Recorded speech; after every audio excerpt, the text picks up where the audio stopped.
have a wonderful electronic invention I want you to see. It looks something like this.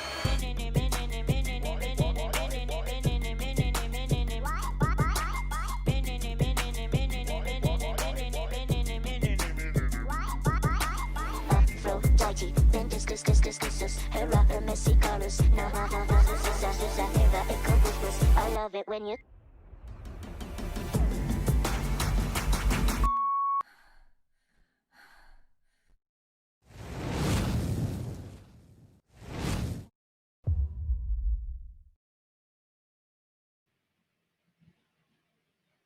Hi, I'm Matt Locke, and I'd like to welcome you to this edition of our online get-togethers. Now, today's conversation is all about exploring human potential and building high-performing teams. My guests include Glenn Carlson, the co-founder of Dent, which is a multi-award winning business and leadership development company. And we'll be joined as well by Ross Hastings, a director at Nilo Consulting and a behavioral science expert who helps transform businesses through the prism of CX and EX, or customer experience and employee experience. Glenn, I'd like to cut across to you first and welcome to this get-together. Man, I'm very stoked to be here. Thank you for having me. Absolutely. If you could just tell our audience a little bit about yourself, I'd be very grateful, and I know they'd love to hear it. Sure. So I'm a co-founder of a company called Dent Global. We're probably best known for the Business Accelerator program behind my business partner's book, Become a Key Person of Influence. Fundamental principle, I guess, is that the fastest way to create a breakthrough in your business or your career is to become that standout brand, to become that go-to brand in your industry, whether that's a business brand or a personal brand. And so for the last 10 years, we bring together high net worth entrepreneurs and leaders to be able to work with our cohorts of clients in what we call a business accelerator. And that helps them stand out. It helps them scale up. We've published over 1,000 books for our clients. So helped turn ordinary small business owners into best-selling authors, speakers, commentators, industry leaders. And essentially we project manage the production of influence in small business. So we operate around the world. We operate in the UK, the USA, Singapore, here in Australia. We've got about 50 people on the team, all dedicated to helping leaders stand out, scale up, and make a dent in the universe. Fantastic, thank you. And I know that you're going to bring a huge amount of firepower to today's discussion, as is Ross. I'm going to cut over to you, and good to have you here, Ross. Thanks, Matt. Great to be here. And if you could just again, I know you're Glenn's in Dubai, and Ross, you're in Melbourne, enjoying a newfound semi-freedom. And if you could just tell us a little bit about yourself, I'd be grateful. Yeah, absolutely. I'm co-founder of a company called Nilo. We really focus on working with organizations and the teams and the individuals within organizations to understand, firstly, where they want to go and what they want to be known for, but then go to the level below that and understand the experiences, both internally and externally, that go towards creating that. So my background, as you said, is very much around behavioral science, and always had a fascination around how individuals and groups of individuals, whether that's teams or organizations, can really reach their optimal performance, fulfill their potential. Yeah, absolutely. And again, I'm really excited to be bringing you two gents together in this conversation. Now, Glenn, I know that you have worked and coached thousands of business owners and entrepreneurs in different parts of the world, but certainly here in Australia as well. And I'd be really keen to kick off with what your observations have been in terms of what the most common struggles are that business owners and entrepreneurs have when it comes to really building that sort of high-performing team. Sure. If I could just frame, I'm not the guru, I suppose. I am a business geek for sure. I've built my own business. We have a team of 50. We are geographically spread across 12 time zones, across 4 major business units. So I have my own personal experience. And yes, I have definitely worked with many thousands of small businesses over my career, but I think I learn more from our clients and from our community and from the sort of the mentors and the speakers that we come in. So I kind of see myself more as an explorer and a guide. And because I kind of am, in the epicenter of a business accelerator, program and community and kind of hyper engaged group, I do get to see a lot of what's working and what's not. And one of the big things that I see that gets in the way, to answer your question, of leaders, whether they be leaders in a corporate environment, in an enterprise type setting, or a small business environment, my experience at least, it's overwhelmed. And the amount of different to-do lists and priorities that need to be managed, and often the level of complexity involved in each of those. I believe business has become far more complicated now than it was 20 years ago. 20 years ago, if you wanted to do marketing, you'd put an ad in the yellow pages.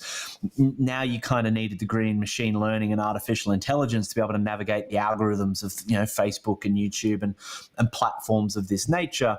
And while I think there has never been a better time to be an entrepreneur and to be a business leader, it's also, there's never been a more challenging time as well. And so that feeds together. And I think as a result of that overwhelm, what I see is, and this is human nature, human nature is when we get overwhelmed, we tend to default to the lowest common denominator of the stuff that we know how to do comfortably. And so if you or anyone listening has ever found yourself, cleaning out your sock drawer or deciding in the middle of a really intense week that you really just must clean the garage right now, that's an example that permeates to all these other areas. We focus on the tasks and the activities that we know how to do. It is very rare that those tasks and activities are the ones that are going to create breakthrough growth, that are going to create that kind of cultural dynamism or that true leadership that teams need to be cohesive and to unlock the ultimate performance available within that team, within their current skill set, within their current training level, etc. And that requires intention, that requires focus. And it's, again, in my experience, if you don't already have decades of experience doing that, truly taking the position of leading a team is a scary prospect. You're dealing with people, you're putting yourself out on the line, you're often operating without a net. And I think often there are people that shirk the responsibility of true leadership in response to just simply becoming a manager.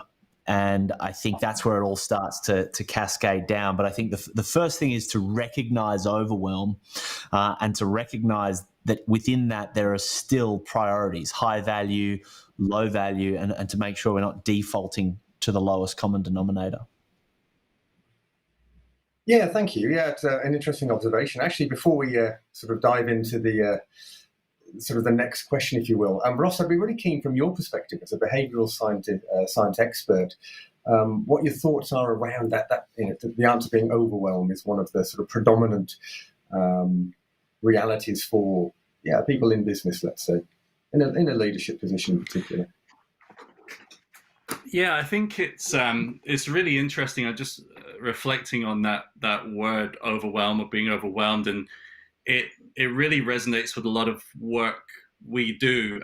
Like you said, Glenn, in the past, maybe business was seen as more simplistic. These days, as soon as you form a business, whether you like it or not, you've created a number of touch points that people everywhere are going to experience, and that is going to become what your business is known for. So, I think part of cracking leadership in business is figuring out how to make a compelling and congruent story across those touch points. And I really like you use the word, I think, intention or intent.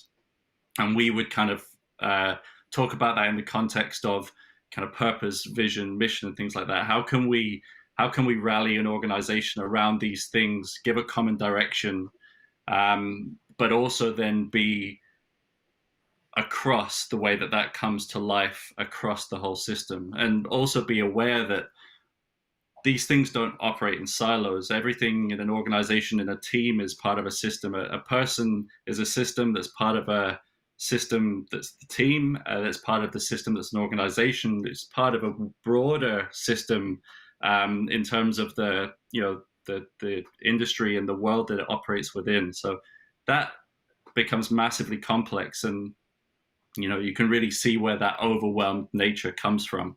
So for me, I think leadership is all about a couple of things in that space. One is being clear on the story that you want to deliver across the touch points that your business is. Understand how that builds experiences, understand how that drives beliefs about your business, and also understand how that then translates to your business results. So to be a leader these days, you really need to have that systemic lens and understand how you fit in with that broader ecosystem. Yeah, absolutely. I know I can speak from my experience in my my former corporate life. I spent the last 10 years of my corporate working life with one company, and they were great company, great employer. They took life seriously. They were doing well in their industry. Yet I know internally the way they were organized, but not only the hierarchy of it all, but just try as they did, there was so much conflict, so many compromises actually to the business caused by, I guess the structure kind of caused it. But at the end of the day, a company is a collection of IP and people in simple terms. And therefore, it's the people we're talking about. And somehow good people, good at their jobs, good intentions, but still conflict occurred that really stood in the way of becoming a cohesive team, a cohesive unit that were therefore, they really weren't able to exploit the best possible results for the business. And look, Glenn and Ross, I know you both enjoy physical training, amongst other things. And certainly, as you know, with the Bay Games and our traditional audience in the sporting background, aside from the rush of endorphins that we can all enjoy, when we're training or working out with other people, there's that camaraderie, the connection, the sense of community that comes with sort of sweating, suffering, and smiling together. And I know, Ross, you and I have talked about it at sort of a more meta level. We think about how the Olympics, for example, is able to unite the world. I was going to say every 4 years, but this year, 2020, is a bit different. It's been deferred, but nonetheless, the spirit of it's the same. And professional sporting teams, the same, yet in businesses like the one I worked for and many others, they seem to struggle to recreate that same sense of camaraderie and team and sort of community. And Ross, maybe if I start with you on that point, I'd love to hear your thoughts around what the root causes are. And the idea is, of course, we can, if we're better informed, we can make better decisions as leaders. Yeah, absolutely. I think one of the things about comparing sports to business is that I think a lot of the underlying factors are the same, but when you have a sports team, your purpose or your direction as a team is so acute, so obvious. You've got your next game, or you've got that season, or you've got these really tangible goals that it's pretty obvious that everyone's there to work towards those things.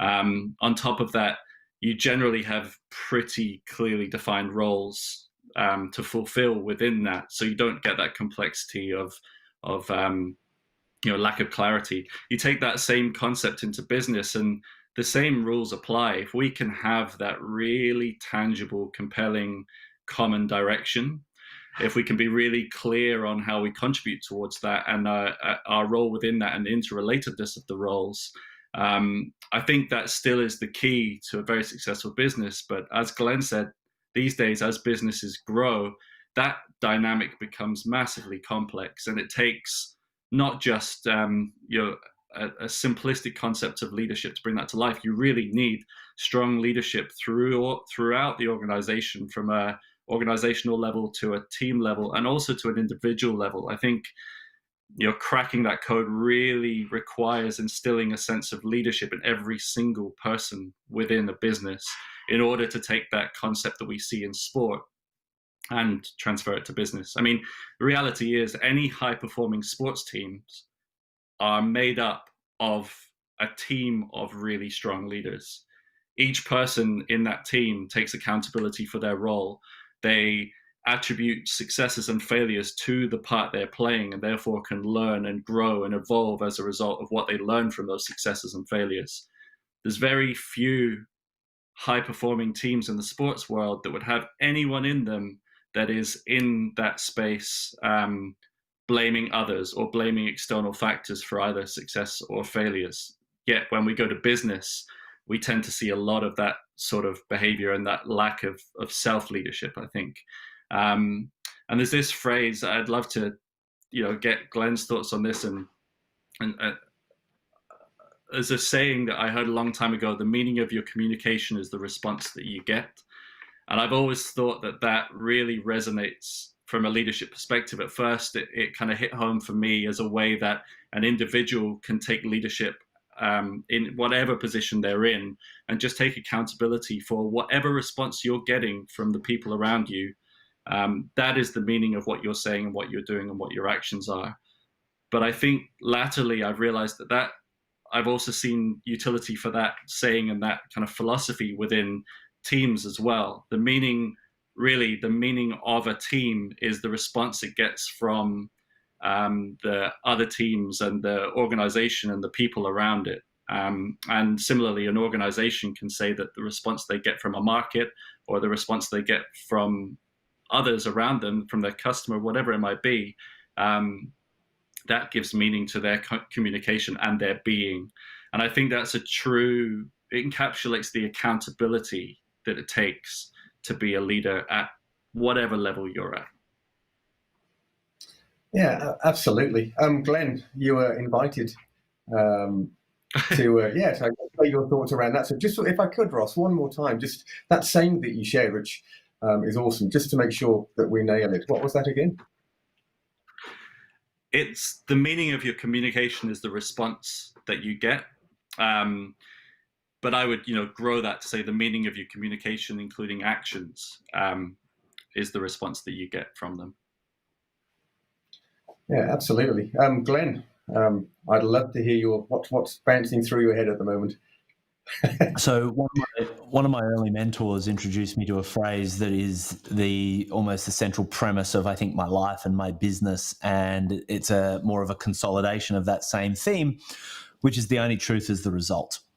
And I think that is, on the exact same note as to what Ross was talking about. And I think one of the things that I love about business and one of the things that I love about entrepreneurship, and I actually think I got this from my dad, is around personal responsibility. So I grew up on a yacht sailing around the world for 7 years. My dad was in the Navy.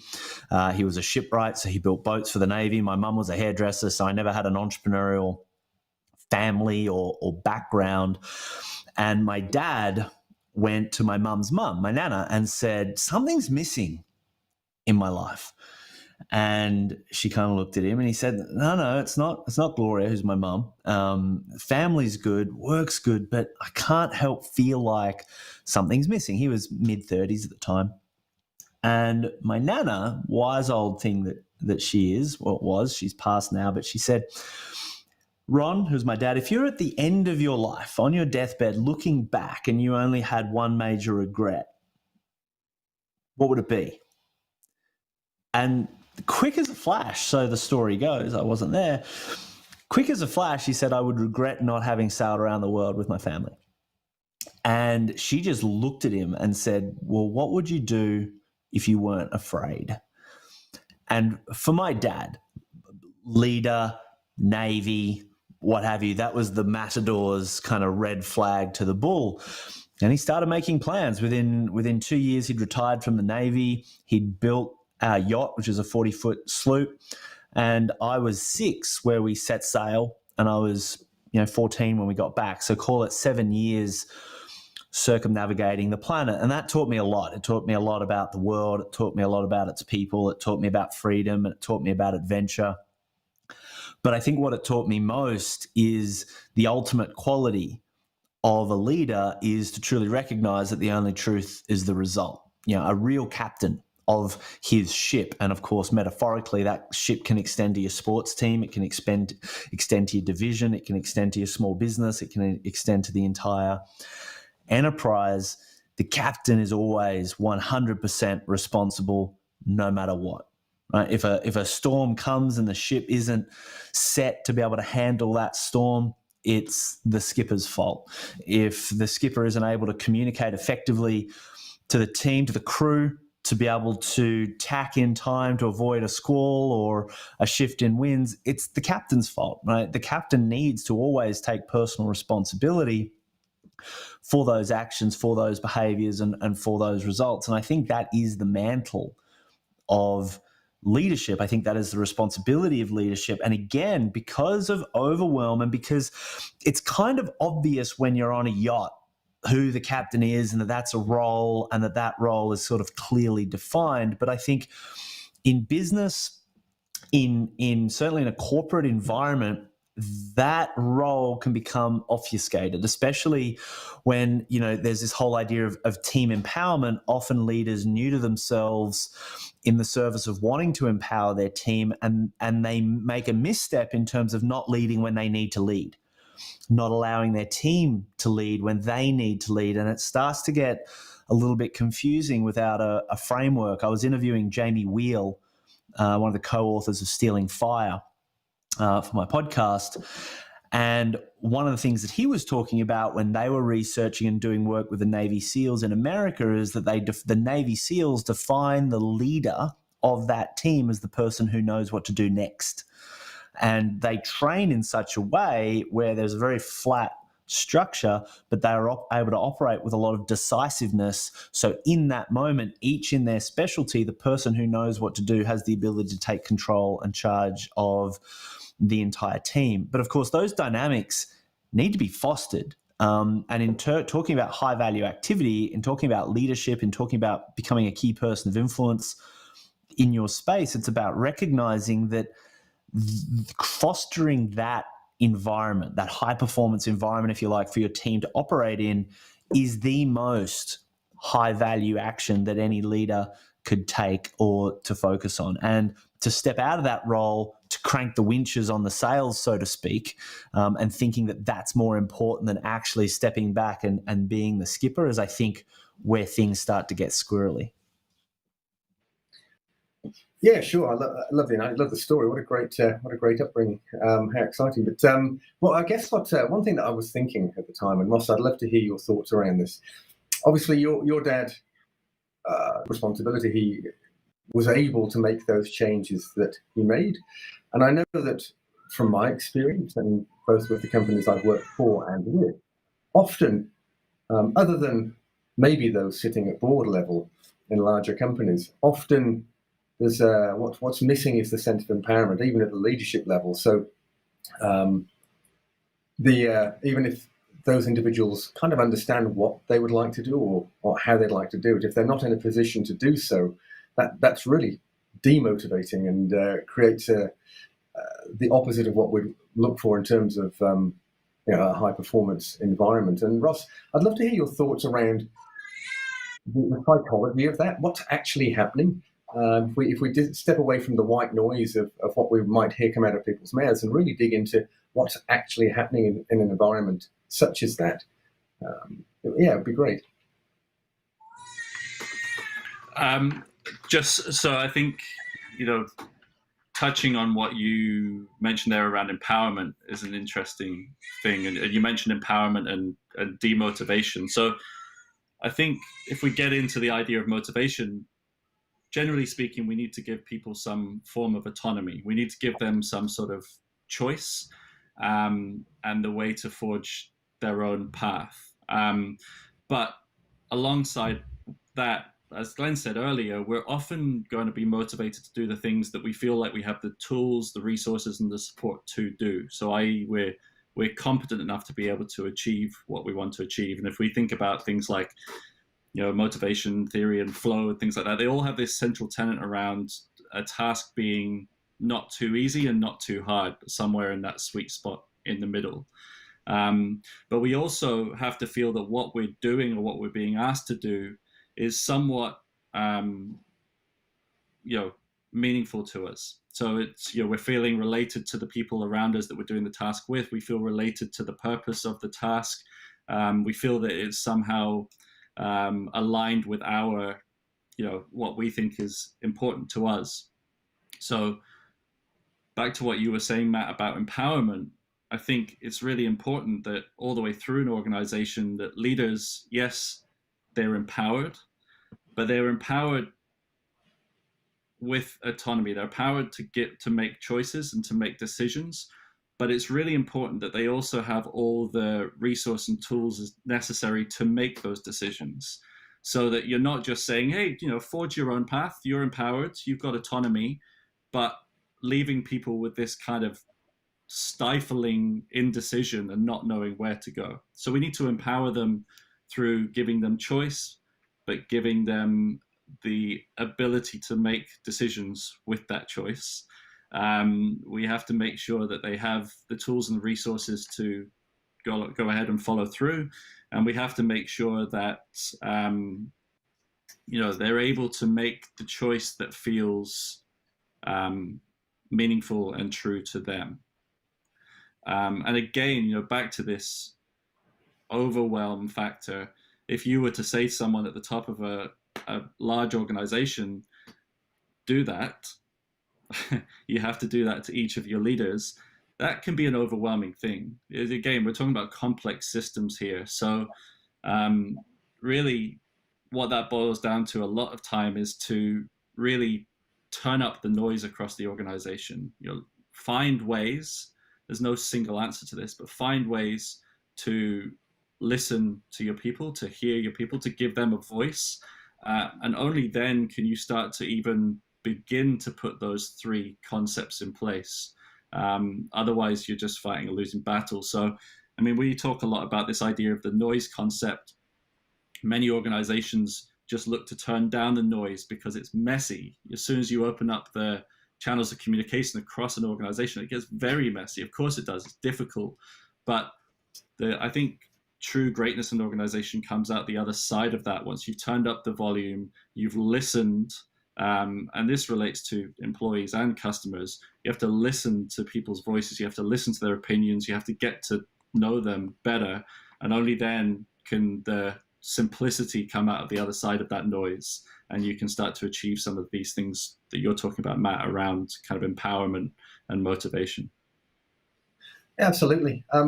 Yeah, thanks, Ross. And Len, I'd be interested, I know you deal with, you work with and coach a lot of business owners and entrepreneurs, some solopreneurs at the beginning of their journey with you.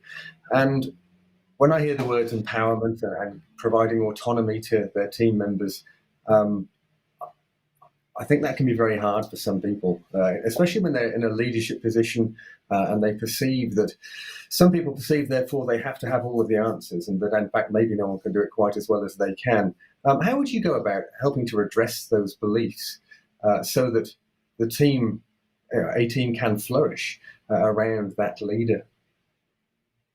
Yeah, so maybe I'll tell you a quick story. So we became, back in 2014, we became the 9th fastest growing company in Australia. And I was very good at sales. I was very good at marketing. I was very good at growth. I had not at the time learned some of the lessons that I've learned since around leadership and around operational excellence. And I was the benevolent dictator minus the benevolence.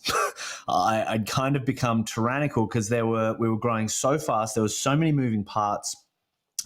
The business model that we had was burning people out really, really quickly. And so we had a lot of IP leaving the business. And so I felt that overwhelm that I referenced just before. And I defaulted to the tactical command and control, micromanage everything. And in hindsight, it was because there were a few key things which were really missing. But it's like I was there. And this doesn't just happen in unsuccessful businesses. Like we were a successful, profitable, fast-growing business that was ripping itself apart from the inside because, again, I, the leader, didn't know how to fully set up, I guess, a culture of of leadership. So that would be point number one, is that I've very much been there, felt that, been in the shower in combination of exhaustion and tears, trying to will myself through this sort of dark night of the soul. So if any of you are listening to this and you kind of can resonate with that, and the idea of more team just feels like more hard work and struggle, I've been there. A lesson that I've learned was something called that I now call the curious leader. That's concept number one. And concept number two is, I don't think I have the right or the ability to empower anybody. I think empowerment is an individual thing.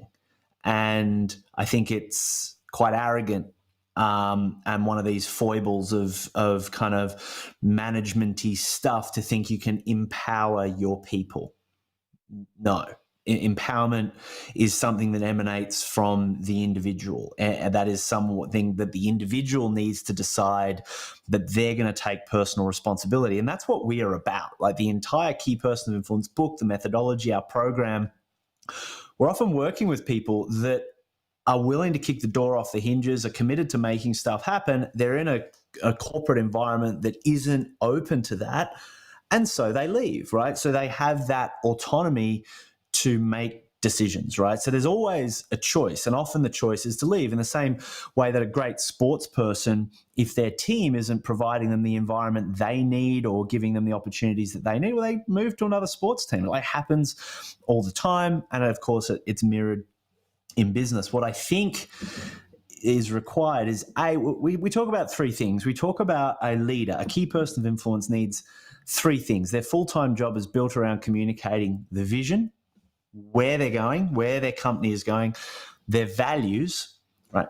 Who they're going to be, who their company is going to be on that journey, and of course their value proposition, right? Why customers should work with that organization over the competition. So that's really the leader's role, and then to get out of the way and allow the team to do the rest of the work. So how do they do that? Well, the question that you kind of posed to me in terms of how do I advise that is called the curious leader. So what I was doing is I kind of knew where we were. I kind of knew where we wanted to go, and I was micromanaging people to tell them exactly what they needed to do to get us there. Now, of course, that bottlenecked me as the single point of failure across the entire system.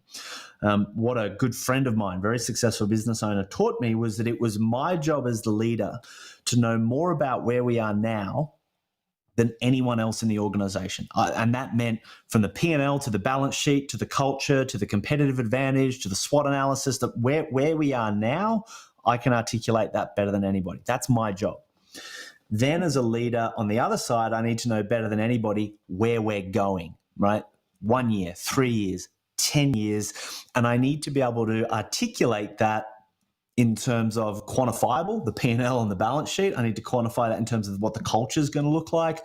But I also need to paint the picture in terms of what that's going to look like for each individual member of our team, because of course they're there to serve their life, not to serve the company. The company is always going to come second in the service of what they're trying to get done in their world. So me as a leader can understand that and can help paint that picture. So I've got where we are now, where we want to be. Now, the curious leader, and this, as Ross said, this is a complex system, but let's just say the hiring mechanism, the recruitment mechanism is set up to bring people into this system that are personally responsible, autonomous humans that want to make a dent in the universe and are capable of doing that. And so what I would do is I would bring someone in and I would hire and I would say, here's where we are now. Here's where we're going to go. I have no idea how to bridge the gap. I'm hoping you do. In this specific role, what could you bring to the table? What would you do to move the needle from here to there? And then my job as the leader is to shut up and listen and be open. And Ross mentioned this a few times, the need to be open. And I think that's how this problem is resolved. It's to recognize that it's not leaders' job to empower people. It's leaders' job to make sure you've got the right people in the right seats. It's the leader's job to make sure you know where you are and where you want to go. And then it's the leader's job to create the space for your team to get you there. And I think most leaders want to naturally, or when they are overwhelmed, certainly they gravitate, as I did, to a command and control, micromanagement, people can't be trusted, do as I say, not as I do type of a paradigm. And that is not scalable. It is not attractive. It creates toxic political bureaucracies over time and distance, often very short periods of time and distance. But the moment that you shift, and I had to shift this in my business, and we're about 15 on the team, so we weren't a big crazy corporate, but we had enough critical mass and momentum in that particular direction. And it took 18 months. Like, because people didn't trust me, right? When I was asking them what they thought, they're like, oh, it was like a record scratch. So I had to be consistent over a period of time, being open to what they had to say. And then I had to trust them to just go get on with it. And even if their decisions weren't my decisions, and even if they weren't as optimum as the decisions might have been if I had have come up with them, because potentially I had more information, simply me getting out of the way and creating a culture where I trust my team to execute against where we are now and where we want to be created the cultural shift, which allowed my team to express their empowerment towards the company vision. So for me, the curious leader is the key. Where I am, where we want to be, and then get curious as to how the team think we should bridge the gap. And for me, that opened up so much more bandwidth, because now instead of me being the only piece of processing power in the business, each and every one of my team has the ability to process at their full capability. And the leaders that grew within my organization from that perspective ultimately freed me from my business within the space of about 3 years, which was pretty profound. Yeah, that is absolutely. I love that, and I appreciate you sharing that. Which actually I think links us nicely. And Ross, I'd like to come to you with this, because we all know that we as humans are pretty complex, and we're talking about creating an environment where people either feel empowered or can empower themselves and take personal responsibility for that, which I'm a huge advocate for. But you introduced one way of thinking about this to me, which is the self-determination theory. And one of the things that I loved about that was that it really broke down from a psychological perspective what are some of the drivers for each of it, and what are the sort of questions we can ask ourselves, therefore, or in a leadership position, how we can create the environment, or at least to understand what makes people tick, to create the environment like Glenn has just described, and certainly he and they did with their business. Maybe if you could just give us a layperson's understanding of the self-determination theory and walk us through the key areas, the key points of that. Yeah, absolutely. I will certainly get to that. I just wanted to build a little bit on what Glenn was talking about there, because it's very aligned to what we do at Nilo as well. It's a slight difference. We would work on purpose, vision, mission, values, but at the end of the day, we make the point it's just semantics. But ultimately, what we're trying to do is build a landscape. I really like the way that Glenn was talking there about where we are, where we're going to go, and the crystal clarity around that. But what we try and build for an organization is this idea of a sun or an ever-present, a gap on the horizon or an object on the horizon, and a road to get there. And then values being how we're going to drive along the way, what are the rules of the road, as it were. But just take a second to actually put yourself in a car. Think about driving along a freeway at 100 kilometers an hour, and now stare at the end of your bonnet.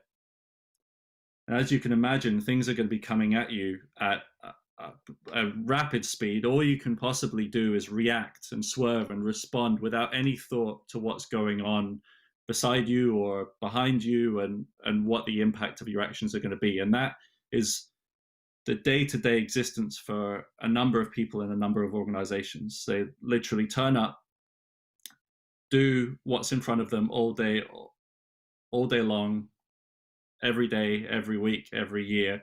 And when barriers or obstacles come in the way of that, all they're able to do is just react and swerve and respond to that.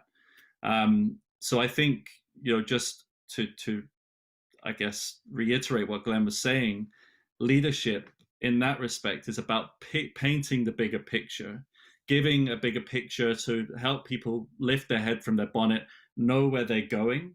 And the reason I wanted to just build on that is because when we talk about self-determination theory, we have these elements of autonomy, competence, and relatedness.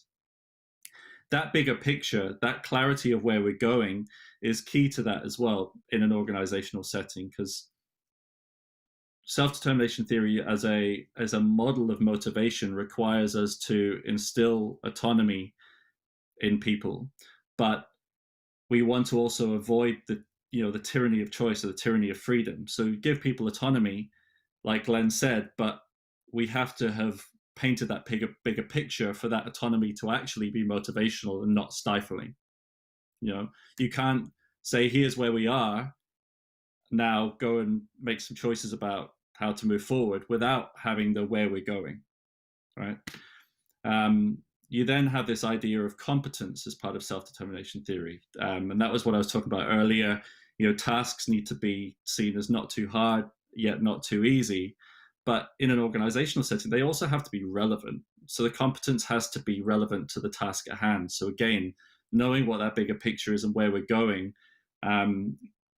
allowing your people and giving them the opportunity to grow themselves and become more skilled and more masterful at the things that they're doing to take you towards that bigger picture. So again, not building competence or mastery in a vacuum, not doing it for the sake of doing it, but for doing it for a shared purpose towards that where we're going as a business. And that brings us on to the third element of self-determination theory, which is that kind of connectedness or relatedness piece, which is that you feel that you're connected to a common purpose. You're connected to the same sort of vision and purpose as the people around you, to the organization you work for, and that purpose feels authentic and intrinsically right to you. So again, it's giving your people that clear future state. But what's really important here when we start talking about business and organizations, like Glenn said, is it's about hiring, onboarding, and retaining and growing the people that are a right fit. Because you want people that are truly and authentically motivated by that desired state picture, that where we're going as a business. Because where issues start to arise is where you've just got passengers on this journey. You're doing all those things that we talked about. You're painting the future state picture. You're building teams and teams within teams to move us towards it. You're giving them autonomy. But if you've got people in there who, that vision isn't right for them and they're not a good fit, a lot of businesses carry a huge number of those people, and that's where perhaps the culture doesn't sing quite as well as it could do, and isn't quite as motivational across the board. But can't we? Can we not just put bigger financial incentives in place with some KPIs and motivate people with money? Well, there we go. Hopefully that's a rhetorical question. No. Loaded question, and I know Ross, you and I are smiling in particular, Glenn, because clearly what you were describing, and I think that's what really resonated with me, and certainly the corporate background I was in, it was very much the measures that were in place, and again, good company, great employer, like a very professional employer. I'm not bagging them at all. They were really trying to be a very professional employer, very genuine, but in saying that, certainly for the senior management teams, the incentives and motivation, they were financially driven. They were around sales results, profitability at group level, and maybe some smaller personal measurement goals. But the crux of it was about the company performance. And certainly there was, to my knowledge, nothing in place for helping to speak to those key drivers that you've just described and should find in the self-determination theory. And I wonder, for any business owners or leaders listening to this, how they could perhaps rewire that sort of, I think, what is very traditional way of thinking about it. And Glenn, I'd love to bring you back in and hear your thoughts around this. Yeah, so look, I think to some degree, I think it's also just, you got to realize there's some really shit businesses that you shouldn't be working in, right? And so if you find yourself working in a bureaucracy, leave, because there's plenty of cool companies that are very open, that are very transparent, and do welcome innovators, iconoclasts, and change makers that want to kick the door off the hinges and make new great things happen. So if you're listening to this and you're finding yourself in a stifling environment that's, smacks of, bureaucracy and politics and all that kind of stuff, just leave. Because the reality is the market is going to, teach the downsides of that kind of an inefficient organizational model sooner or later. And you're either going to get retrenched or that business just isn't going to survive. So you would be better off leaving and getting into an environment where you can actually be provided with that space to innovate. So that would be if you are on the people side. On the other side, if you are an employer, one of the things that we did, and again, part of this curious leader for it to work, and Ross sort of alluded to this, was that, well, how do we avoid people that just want to hide and go along for the ride? And part of what we did in our business, and now we work with our clients to do this as well, is especially in small business, is to be able to have transparency in terms of where we are now, where we want to be, and what each individual is actually doing in that journey, to be vetted by every single other member of the team. Now, I ran this as an experiment because this felt like a huge relinquishing of control. You got to remember, I was this kind of totalitarian, top-down kind of benevolent dictator without the benevolence sort of a person, and I wasn't happy. I wasn't a happy guy, but my team weren't particularly happy either because it all rolls downhill. And I do tend to do extremes well, so I went to the other side of the spectrum, and I was actually inspired by a book called The Great Game of Business, where there was a company, I think they were metal fabrication or something along those lines, back in the 60s in America, that were about to go under.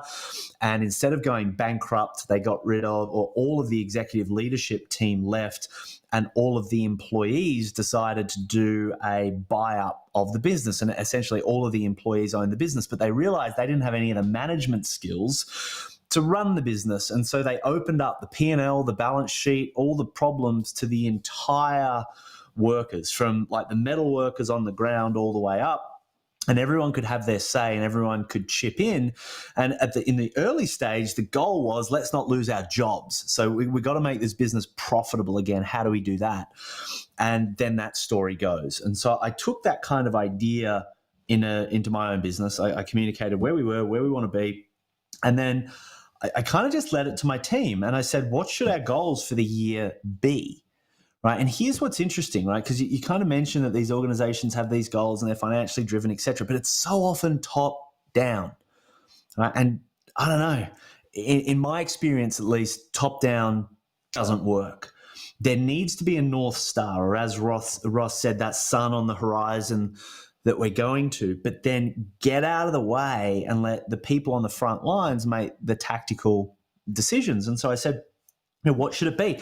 And I let them, my team, run an entire quarterly reflect and reset. And what was interesting is they came up with higher revenue goals, higher profitability goals, and they were connected to these outcomes. Wasn't me saying you've got to hit these numbers. If I had said hit these numbers, I would have given them lower numbers than they set for themselves.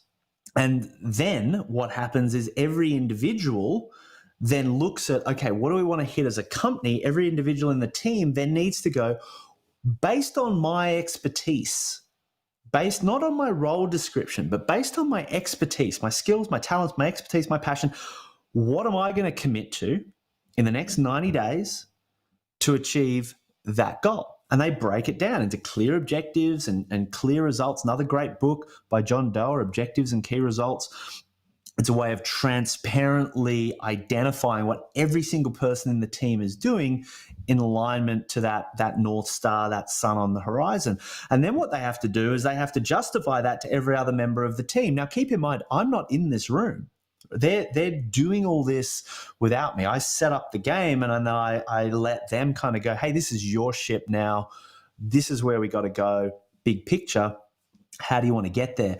And what was crazy, and I think this is the final point that I'll make on this, is as a result, the people that didn't relate to that vision, the people that didn't want to take the business there, the people that didn't want to be all in and take personal responsibility for that left. I didn't have to fire them. I would have. And I think small business owners should be a lot more comfortable firing people straight up. I mean, obviously within the realms of the law, but there's often nothing more liberating to your business than getting rid of the people on the bus, as Jim Collins would say, that aren't aligned to the vision.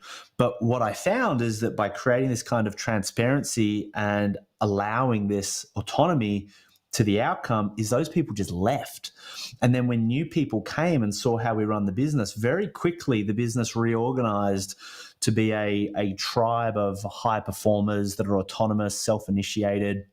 Like, there are no timesheets in this business whatsoever. We're very high performance, outcome focused. And so I think that's where some of the early decisions that I made have had not just massive consequences as to my business, but massive consequences as to my life. And if I had have just stayed in the overwhelm, I never would have been able to step back and to breathe in, I suppose, the space that I needed to have the courage to make some of those decisions. And so if you're a leader in an organization and you're starting to see, oh, this is starting to deteriorate, it's on you to make this happen and to lead this charge. And again, if the rest of the organization doesn't respond, the value of people that are willing to do that is very high on the open market. Yeah, a great answer. Thank you. And actually, what I'd really love to hear, Ross, is from a psychology, a human sort of behavioral and psychology perspective, what was happening when Glenn chose to shift gears and manage his team that way? And it's not often you hear, certainly in a corporate setting, you wouldn't often hear that you'd have teams ending up setting higher targets and bigger goals. Normally quite the opposite. It's just a world of sandbagging in my experience. But obviously Glenn was very successful with his business and is, but in setting, restructuring how the team was managed. And I'd love to hear how you would go about explaining that from your perspective. Well, I mean, fundamentally, it's actually a great example, a microcosm of what we talked about with self-determination theory. What Glenn's talking about there is that he given his people true autonomy, but they'd already gone through the process of painting the bigger picture, so they knew they were going. They had the sun, they had the North Star, they had the directionality to it, so that autonomy wasn't stifling. They had the forum and presumably the tools and some sort of structure to have the conversation, and that's probably the competency piece coming in. And then the relatedness and connectedness bit that we talked about with self-determination theory is very much that process that Glenn described of the people that really bought into that common direction together, found the process really generative and set far-reaching goals, et cetera, et cetera. The people that didn't left. So that it really is just a good case study, a good microcosm of that kind of theory of motivation, self-determination theory, kind of in real life. I think fundamentally, you talk about these intrinsic motivational factors. We see it everywhere as well. People are motivated by targets, goals, measuring their progress, things like that. The key is, as Glenn said again, not to imprint on them. It can't come from the top. If you can get people to rally around a clear direction together, a core common purpose that they all buy into and believe in, and set their own targets and goals and metrics along the way. That is massively powerful, massively motivational. And in that sense, the KPIs, targets, whatever you want to call them, actually are a motivational tool. And, probably financial incentives around those make sense as well. People still work to get paid. You still want a fair and equitable way of people being remunerated for their work. And if that remuneration can be aligned to a set of goals, a set of targets, and a common direction they've all rallied around and agreed upon, I would suggest that's probably a motivational thing as well. And I just reflecting while Glenn spoke there, we've probably gone full circle. This perhaps the key to overwhelm for leaders is to let go, is to do that curious leader was talking about, or aligning around a common direction that we talk about. Get the framework and the journey and the bigger picture in place, and then go through the process of letting go. And whether you want to call it empowerment or whether you want to call it autonomy, but handing over to your people to take you there, and that in itself will get rid of some of the overwhelm that leaders feel when they try and control every single little touch point and experience in their business. Yeah, absolutely. Thank you. Actually, you read my mind because I'm conscious of time, and I appreciate that you moved on. I was very keen to hear what advice you would give to leaders, how they move away from that space of overwhelm, which you just gave us. And Glenn, I'd love to close with getting the same from you. It might be a more direct version, I suspect. But, so I guess the thing to recognize, whether you're a small business owner or in an organization, if you think of the traditional organizational chart, right, you'll occupy one of those seats on the organizational chart, or possibly many seats. If you're a sole business owner, you're the chief cook and bottle washer, you're wearing all the hats. That traditional org chart that's kind of taught at Harvard University is one of the main culprits of facilitating overwhelm and keeping people stuck. The moment that you recognize that there is another role on that chart, and it's an invisible role, it's rarely spelt out. You certainly can't hire for it. It's not a role that can be given. It's a role that has to be taken. And by taken, I mean earned, made to happen. Someone that takes responsibility to be that person. And that role is the role of the key person of influence. You might call it the visionary, you might call it the leader. But when I talk about that person, I think of Brené Brown, I think of Elon Musk, I think of Richard Branson, I think of Oprah Winfrey, I think of Sheryl Sandberg, who's the chief operating officer of Facebook. It's not her business, but she's very much showing up as that kind of key person of influence in the space. So the moment that you recognize that there is a position on the org chart for those people, it's then key to kind of think, okay, what do those people need to do? And there are 8 things. The first in a cluster of 3 is to work out what you need to do to clarify you and the organization's vision. Need to clarify your and the organization's values. So again, vision is where are we trying to go long term here. Values is how are we going to roll on the way, who are we going to be, and the value proposition. Why should people pay more to work with us over the competition, or whatever that looks like in your business? But it's essentially the commercial imperative behind the business. That if the leader gets those 3 things, vision, values, and value proposition, well then what we recommend is those then cascade down into, and this is essentially everything in the Key Person of Influence book, you need to construct a pitch around that, how to communicate that effectively with the world.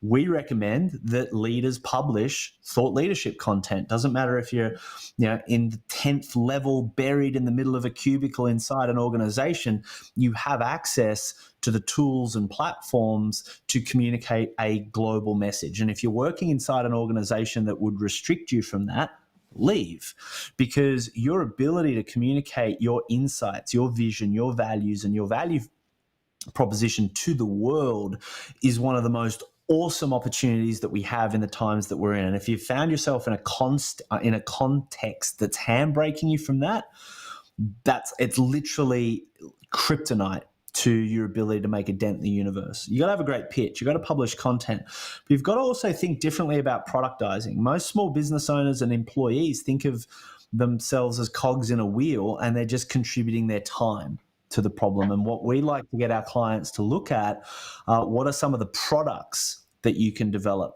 What are some of the services that you can develop that aren't necessarily linked to your personal time directly? How do you raise your profile? How do you become a commentator in the media or in third-party blogs, podcasts, dialogues like this? And finally, how do you do joint ventures and partnerships? If any leader, whether they're a employee that has a bunch of toxic leadership that's trying to create top-down control, they have access to vision, values, value proposition, and to these 5 principles: pitch, publish, product, profile, partnerships. And in all of my experience, in all of the 10 years, when I'm trying to work out if I want to help people make a dent in the universe, what is the force multiplier? What is the one thing that if they focused on that one thing would cause them not just to show up as a leader, but to build a business around them that continues to get better every quarter? That would be what I'd say. Yeah, thank you. And I think for anyone who's really listening to what you're saying, and I'm sure they are, it's liberating. I find it liberating. It's like a shot in the arm talking to both of you, actually, just to sort of reset and get dragged out of the weeds and adopt a more pure and true version of what leadership, modern leadership, is and should be. Look, I'm conscious of time. I'd like to say a huge thank you to both of my guests today. It's been a great discussion, and there's no doubt that exploring human behaviors is one of the keys to building high-performing teams. It's also aspirational from a humanity perspective, but it's also something that progressive businesses will focus on during these times of major change. Ross, if people want to reach out and make contact with you, how would they do that? Best way is just via Ross, ROSS, at Nilo.com. That's N for November, E for Echo, hyphen, L for Lima, O for Oscar.com, or obviously Nilo.com website. Yeah, thank you. And the various platforms where this will be, of course, I know that the same is true with Glenn as well, that we really have only scratched the surface in the hour that we've had together today, but I appreciate you very much. And Glenn, the same question to you. And as well, I know that before we went on air, you made the very kind offer to make a copy of the book, which you've referred to, available to anyone watching or listening to this. So how can people get in touch with you? And importantly, how can they get hold of a copy of your book? Yeah, so just Google Glenn Carlson or Dent, and you'll find all the rabbit holes to all the social medias, depending on what your best way of communicating is. We give away free PDFs, but if you want a free physical copy, I'm very grateful to have had the opportunity to share some stuff here. If you go to Key Person of Influence, spelt as it sounds, .com, now forgive this bit, /AU/free book. I know that's kind of a sucky URL, but you can rewind it. keypersonofinfluence.com /AU/free book. Punch in your details and address, and we'll post out a hard copy as well. If you're interested in stories of transformation, I interview a lot of case studies of our clients and just other small business owners that have gone through the transformation of embedding sort of those 5 principles like an operating system into their business. Often they'll go from early hundreds of thousands of dollars to early millions of dollars in revenue within sort of 12 months, 18 months, 2 years type thing. So if you're interested in kind of seeing what it would like to kind of embed those principles in your business, we've worked with over 60,000 different industries, as well as a lot of corporate escapees and a lot of corporate leaders as well, that realize that the best way for them to lead inside an organization, especially a big noisy organization, is to stand out for the crowd. And the best way to stand out from the crowd is to become the key person of influence in your space.